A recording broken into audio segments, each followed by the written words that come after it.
salutations, my dearest friends. My name is Samantha, and today I'm going to be doing the mid-year book freakout tag.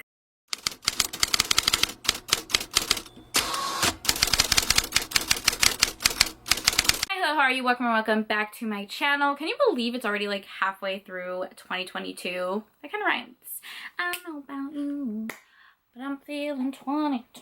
Anyways, I'm pre-filming right now, and it's so bizarre to like think that I am halfway through the year.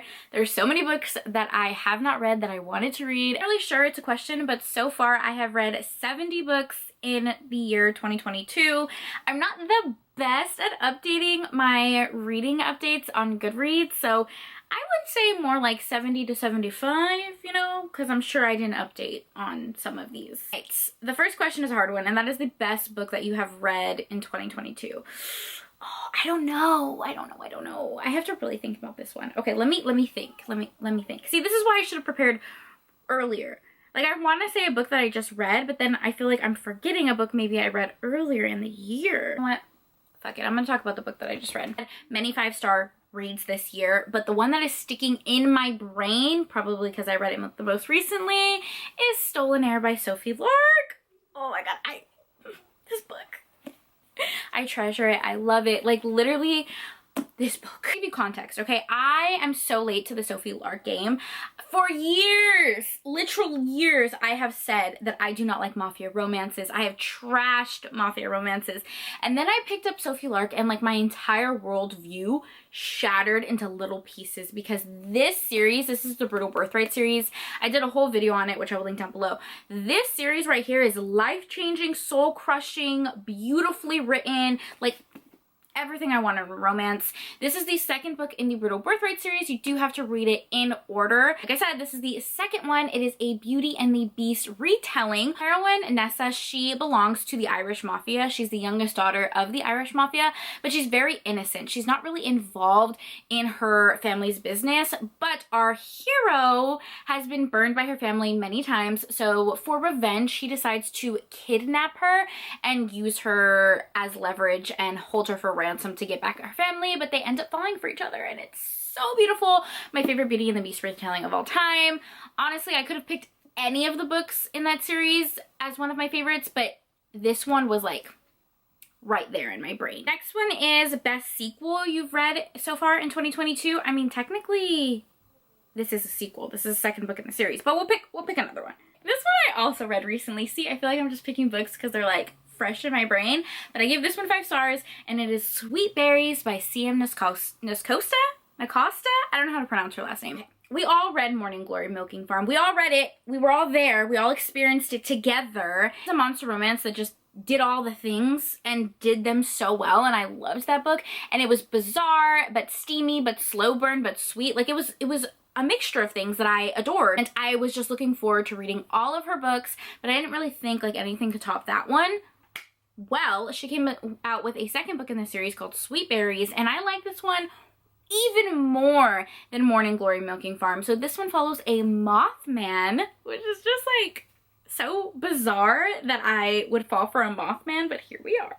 So our heroine, she is a human living in this multi-species town called Cambric Creek. She's having some alone sexy time in her apartment, and she feels like someone is watching her, which is not as creepy as it sounds. It's very sexy, and she kind of likes that attention. Characters have like this voyeuristic experience together. Voyeurism, is that the right word? I feel like that's the right word. From a distance, the sexy time is from a distance, and then she finally meets our hero like in person, and he's this shy, adorable, awkward Mothman who is a scientist that is doing an internship in her town, and they end up forming a romance. It is so steamy, but also so sweet.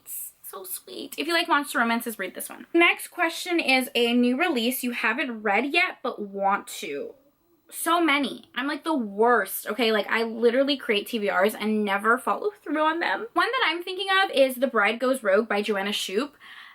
I've only read like maybe 1 or 2 Joanna Shupes, and that is an absolute travesty. It's a travesty. I need to read more of her books because I have enjoyed all of the ones that I've already read. So yeah, just in general, I have wanted to prioritize her historic romances this year, and I haven't yet. This is most anticipated release for the second half of the year. Oh my god, I have so many. I have so many. Some of these books might have already come out by the time I'm posting this, but I'm talking about them anyways. I really want to read My Killer Vacation by Tessa Bailey. I really want to read it. I think it is actually out right now. I love romances and I love cozy mysteries, and this is described as a cozy mystery romance. Like the blend, I need to read it. I'm super intrigued.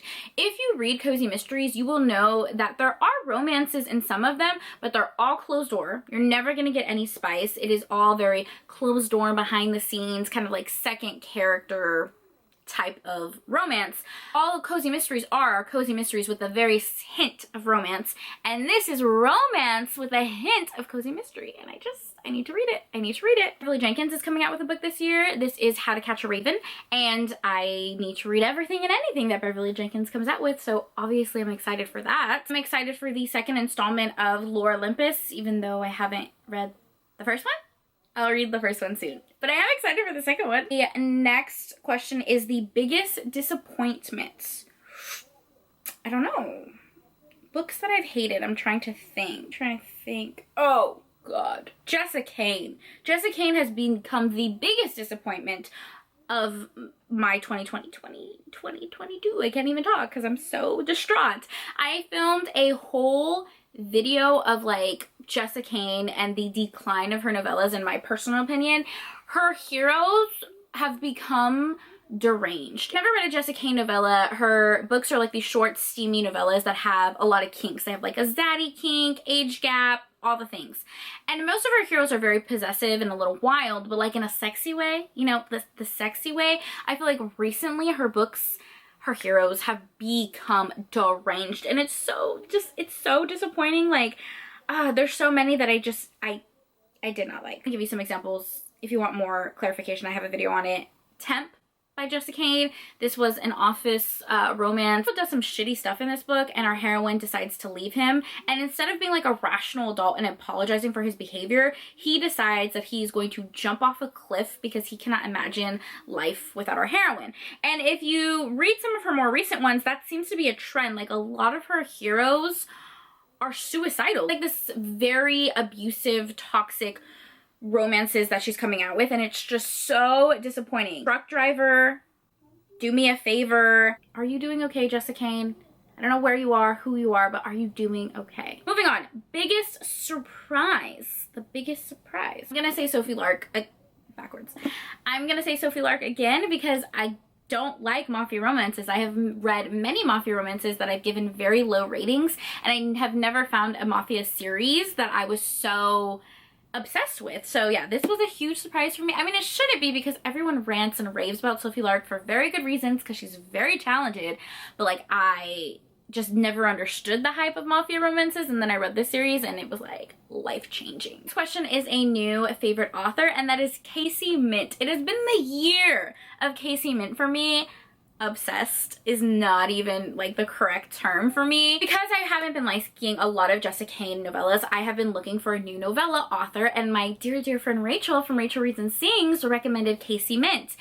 And I instantly fell in love. She has so many novellas on Kindle Unlimited. She's constantly coming out with new ones, which is great for me because I have like an endless backlist to go through. A lot of her romances have like that taboo age gap element. They're very steamy, but they also manage to be very sweet, and I just love them. I'm a very picky novella author because it is difficult to create a believable romance in like 80 pages. You know what I mean? But Casey Mint does it flawlessly. She has every trope that you could possibly think of.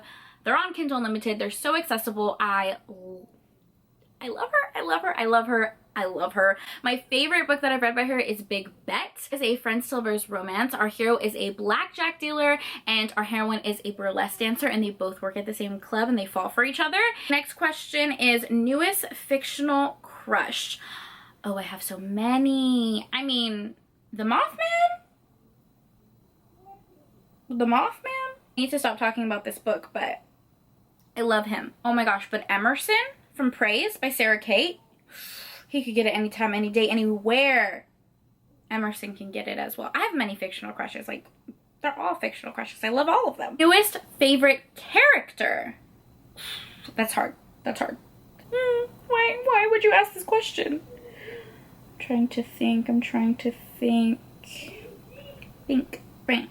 Think of things. Be so smart. Come on, brain. Just so many characters that I love. I can't possibly choose. Book that made you cry. Literally every book that I read. I'm a freaking Cancer. Are you kidding me? I cry like in every book. Literally, I'm not being dramatic. I am a Cancer. I'm emotional. I cry when I'm happy. I cry when I'm sad. I cry when I'm upset. It's my default emotion. So every book that I read this year probably has made me cry. Because it's fresh in my brain. The Air by Sophie Lark. That book put me through the ringer. I was literally on the airplane crying. Because it's such like an intense, like back and forth and so much is going on. And I couldn't handle it. I was crying. I was distraught. Yeah, that book made me cry. A book that made you happy. Just reading in general makes me so happy. No Good Tea Goes Unpunished. I just read this book for our Cozy Mystery Book Club that I do with Spencer. It's called Teacups and Murder. And this was just like a quintessential cozy mystery, like a summer cozy mystery. I enjoyed it so freaking much. So in this book, our heroine owns a tea shop on the beach. Her childhood friend is getting married and she's catering the wedding with like her tea business, and the groom dies and her best friend is holding the weapon, the bloody cake knife, and is the main suspect. So she ends up working with like the local detective and people around the town to figure out who killed the groom to save her friend's legacy. And I know that doesn't sound like a book that would make me happy because like murder, but it's a cozy mystery. So of course it's going to be cozy and fun and just adorable because that's the type of genre it is. And yeah, a perfect, wonderful summer cozy mystery. It made me very happy to read it. And it also makes me happy that it was for my book club because I love hosting that book club. Most beautiful book you bought or received this year. So I was prepared for this question. This was the one question I was prepared for because I remembered it from last year. I finally finished my Lisa Kleypas collection this year. I was missing this book. So this is Prince of Dreams by Lisa Kleypas. I found it on eBay, paid a ridiculous amount for it, but I don't care. I don't care because it's gorgeous. Like, look at that cover. Is this not the most gorgeous cover you've ever seen in your life? It's more special because it completes my Lisa Kleypas collection. Now I own every book that she has in every cover, even if it's out of print, every edition, all the step backs, and that makes me very happy. I love this book that I found in Atlanta when I was meeting up with some bookish friends. This is Dracula. I've showed this book already on my channel so many times, but I am obsessed with Dracula. I collect multiple editions and I'm so happy to have this one. It's velvet, and what's so cool about it is it has sprayed edges on the side, and this is bat wings. So cool. It is so cool. I'm so happy to have it. I'm not mistaken, and if my memory serves me correct, which very often it does not, so I might have gotten this last year, but I did get the hardcover of Indigo this year. I'm pretty sure. Lacey, my friend from Lacey Book Lovers, actually gifted this to me. An angel she is. And if you guys know anything about me, this is like one of my favorite historic romances, just books, my favorite book in all time. And to have this beautiful cover, I treasure it. It has prime real estate on my shelf, so it's on the front. Everyone can see it as soon as you walk in my room. I love it. My camera is gonna die because I never charge it and it's overheating, so we gotta wrap this up. The last question is, what do you want to read before 2022 ends? Well, I want to read all of Sophie Lark's backlist because I'm officially obsessed. I also really want to read A Caribbean Heiress in Paris by Adriana Herrera. Love Adriana Herrera, love so many of her books, and Tiffany told me that I would love this book, and I believe her. I believe her with my whole heart and chest. Like, I know I'm gonna love this book, so really looking forward to that one. Oh, Catherine Moon is coming out with the second installment of her Rooksgrave Manor series. I have to read it. I love everything Catherine Moon writes, and I have to read that. I have to. Miss Costa is coming out with a werewolf romance, and I need to read that too. I have so many things I need to read. Katie Roberts, I think her monster romance is being continued the end of this year. I need to read that. I need to read all the things. All right, I'm not sure if that was the last question, but it kind of has to be because my camera's about to die. So I know this video was a little bit chaotic and I probably forgot a shit ton of books, so I apologize for that. But I love you guys. Thank you for taking time out of your day to spend time with me. It means the world to me. I hope you guys are all staying happy and healthy, and I will see you in my next video.